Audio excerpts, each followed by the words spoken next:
L'ordine del giorno numero 1, prego onorevole Zuncheddu, 3 minuti. Presidente, per dichiarare il voto favorevole e per ricordare che non è la prima volta che la Sardegna è al centro delle strategie dei traffici di rifiuti di ogni genere.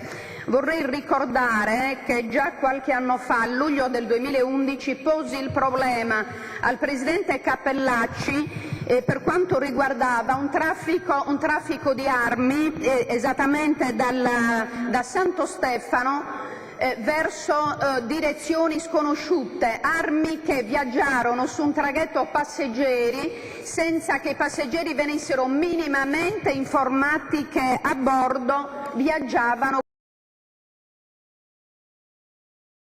con un carico spaventoso di armi. Vorremmo sapere dal Presidente Cappellacci che fine hanno fatto, se è a conoscenza, e soprattutto vorremmo consigliargli di smetterla di fare il normale cittadino, dichiarando la contrarietà a questi traffici. Deve fare il Presidente della Regione, imporsi e chiedere conti al governo italiano, e oltre che a incrementare tutti i controlli nei nostri porti. Grazie.